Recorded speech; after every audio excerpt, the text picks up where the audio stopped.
Hi hello everyone. இன்னைக்கு நம்ம பார்க்க போற டாபிக் என்னன்னா, குலதெய்வத்தை வழிபடுவது எப்படி. அதாவது ஃபர்ஸ்ட் குலதெய்வத்தோட தாத்பரியத்தை நீங்க ஃபர்ஸ்ட் புரிஞ்சுக்கணும். குலதெய்வம் எதுக்காக எக்ஸிஸ்ட் ஆகுதுங்கிறத ஃபர்ஸ்ட் புரிஞ்சுக்கணும்.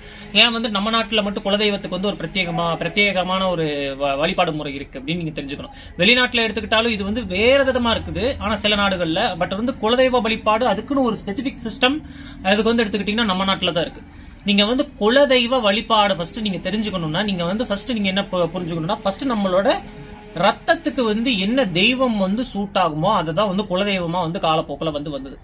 அது எப்படி இது கான்சியஸா நடந்த ப்ராசஸ் கிடையாது. நீங்க ஒரு டீப்பா பாத்தீங்கன்னா இது கான்சியஸா நடந்த ப்ராசஸ் கிடையாது. இது சப்கான்சியஸா தான் அடாப்ட் பண்ணாங்க. But it still வொர்க்டு.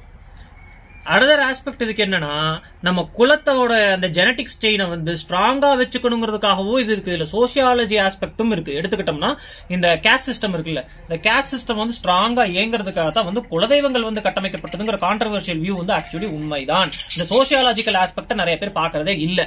ஆனாலும் குலதெய்வம் எல்லோருக்கும் வேலை செய்யும். இந்த குலதெய்வம் வேலை செய்ய வைக்கிறதுக்கு ஒரு வழி இருக்கு. எடுத்துக்கிட்டோம்னா நீங்க அந்த குலதெய்வத்தோட நாமத்தை எடுத்துக்கங்க. எடுத்துட்டு முன்னாடி ஓம், கடைசியில நமக, அவ்வளவுதான் முடிஞ்சது. இது எல்லா தெய்வத்துக்குமே அப்ளிகபிள். நீங்க எந்த தெய்வத்தை எடுத்துக்கிட்டீங்கனாலும், ஒரு உதாரணத்துக்கு சொல்றேன். இப்ப சந்தான லட்சுமின்னு ஒரு லட்சுமி இருக்காங்க. அஷ்டலட்சுமியோட ஒரு ரூபம் சந்தான லட்சுமின்னு எடுத்துக்கிட்டீங்கன்னா, ஓம் சந்தான லட்சுமியை நமக. நீங்க பெண் தெய்வத்துக்கு ஐ அப்படிங்கிற வார்த்தை வரும். கடைசியில ஐன்னு முடியணும்.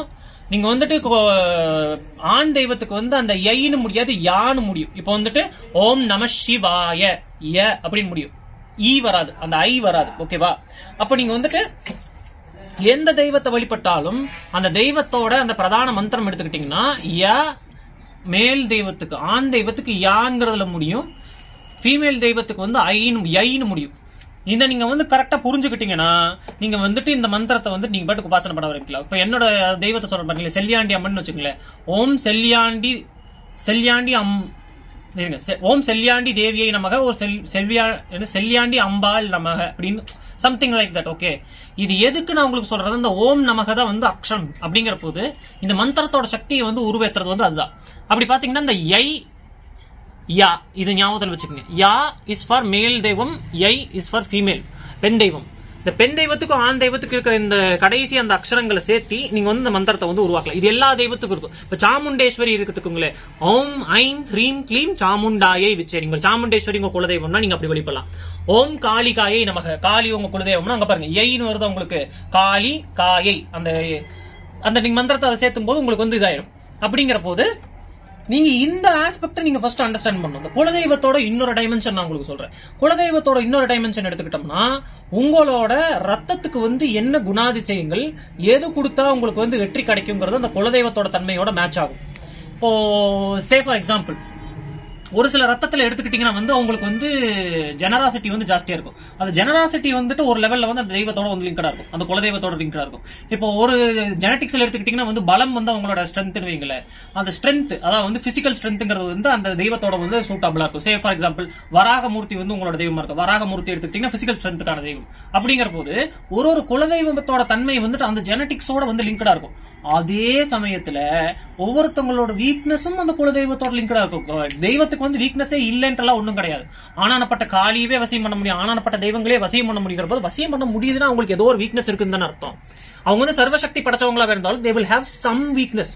அந்த சம் வீக்னஸ் ஒரு லெவல்ல அந்த ஜெனடிக்ஸ்ல டிராவல் ஆகும். உங்களுக்கு அந்த குலதெய்வத்தை வழிபடுறது மூலமா அந்த ஜெனடிக்ஸ்ல இருக்கிற அந்த வீக்னஸை ஓவர் கம் பண்றதுக்கு ஒரு லெவல்ல அந்த குலதெய்வம் உங்களுக்கு ஹெல்ப் பண்ணும். ஏன்னா உங்களுக்கு அந்த அண்டர்ஸ்டாண்டிங் கொடுக்கும். உனக்கு இந்த வீக்னஸ் இருக்குங்கிறது அந்த குலதெய்வம் காமிச்சிடும். அதுக்கப்புறம் நீங்க மத்த உபாசனை மூலமா அந்த வீக்னஸ் கவுண்டராக்ட் பண்ணலாம். இப்போ சே ஃபார் எக்ஸாம்பிள், சாமுண்டேஸ்வரி எடுத்துக்கிட்டீங்கன்னா ஆள் மனசுல போய் வேலை செய்யக்கூடிய தெய்வம். உங்களுக்கு சாமுண்டேஸ்வரி உங்க குலதெய்வம், இது ஒரு உதாரணத்துக்கு சொல்றேன். அவங்க ஆள் மனசுல போய் வேலை செய்யக்கூடிய தெய்வம்னு சொன்னா உங்களுக்கு அப்போ ஒரு பிரச்சனை வரும். என்னன்னா, நீங்க எமோஷன்ஸ், நெகட்டிவ் எமோஷன்ஸ்ல ரொம்ப டீப்பா டுவெல் ஆகிறதுக்கான வாய்ப்பு இருக்கு. நீங்க உங்களை நீங்க ரொம்ப சோகமா இருக்கலாம், இல்ல ரொம்ப துக்கமா இருக்கலாம், இல்ல ரொம்ப கோபமா இருக்கலாம். ஒரு உணர்ச்சிக்கு நீங்க ஆட்படுறதுக்கான வாய்ப்பு ஜாஸ்தி நீங்க சாமுண்டேஸ்வரி வழிபடும் போது. அப்ப அதை கவுண்டராக்ட் பண்றதுக்கு என்ன பண்ணும், நீங்க சாமுண்டேஸ்வரி உங்களுக்கு காமிச்சு கொடுத்துருவா என்னோட வீக்னஸ் இதுன்னு. அதை நீங்க என்ன பண்றீங்கன்னா, ஒரு சௌமியமான தெய்வத்தை கும்பிட்டு நீங்க சமநிலைப்படுத்திக்கலாம். அது ஒரு சாந்தப்படுத்தக்கூடிய தெய்வம். அது சாந்தப்படுத்தக்கூடிய தெய்வம் யாரு? மகாவிஷ்ணு, இல்லைன்னா சிவன். இப்ப சாமுண்டேஸ்வரி நீங்க வழிபடும் போது சிவனோட ஒரு ரூபத்தை எடுத்தீங்கன்னா உங்களுக்கு மனசு சாந்தமாயிரும். இல்ல மகாவிஷ்ணு எடுத்தீங்கன்னாலும் சாந்தமாகும். சோ இதை நான் எதுக்கு உங்களுக்கு சொல்றேன்னா, நீங்க வந்து குலதெய்வம் வந்து it comes with positive and negative, no doubt. ஆனா உங்க குலதெய்வம் வந்து உங்க ரத்தத்தை பாதுகாக்கக்கூடியது, உங்களோட வாழ்க்கையை பாதுகாக்கக்கூடியது, உங்க குடும்பத்தை பாதுகாக்கக்கூடியது. அந்த உபாசனை மிகவும் முக்கியம். ஒரு குறிப்பிட்ட லெவல்ல உங்க குலதெய்வத்துக்கு வந்துட்டு ஒரு அட்வான்டேஜ் என்னன்னா, நீங்க அதுக்கு மந்திரம் சொல்ல வேண்டியது இல்ல. இது ஒரு அட்வான்டேஜ். ஏன் தெரியுமா? அது உங்க ரத்தத்திலே இருக்கு. நீங்க அவங்கள வந்து சும்மா வாய் திறந்து கூப்பிட்டீங்கனாலே போதும். உபாசனை பண்றதுன்னா பெட்டர், பட் ஸ்டில் நீங்க அந்த தெய்வத்தை கூப்பிட்டாலே அவங்க உங்களுக்குள்ள ஆக்டிவ் ஆயிருவாங்க. Because they are already in your blood. அவங்க வந்துட்டு இதுக்கான பூஜை முறைகள் வந்து பல தலைமுறைகளா வந்து பண்ணிருப்பாங்க உங்க முன்னோர்கள். அப்படிங்கிற போது it is already alive in your blood. So you don't have to do any work further. அப்போ குலதெய்வத்துக்கு மந்திரம் தேவை இல்லை. இது வந்து ஒரு அட்வான்டேஜ், நல்லா ஞாபகத்தில் வச்சுக்கோங்க. ஆனா குலதெய்வத்தை தெரிஞ்சுக்கங்க. தெரிஞ்சுக்கிட்டு அந்த குலதெய்வத்தை மனசார ஒரு தடவை நினைச்சு நீங்க அதை இருக்கிற திசையை நீங்க நோக்கி நீங்க கையை கும்பிட்டீங்கனாலே they will become alive in your blood. இது வந்து சத்தியமான உண்மை. ஏன்னா எல்லாத்துக்குமே இது உண்மை. ஏன்னா எல்லாத்துக்குமே அந்த தெய்வம் வந்து ஆக்டிவா இருக்கு. அந்த ஒரு மெசேஜோட நான் விடைபெறுகிறேன். தேங்க்ஸ் ஃபார் வாட்சிங் this video guys. I will see you in the next video. Bye.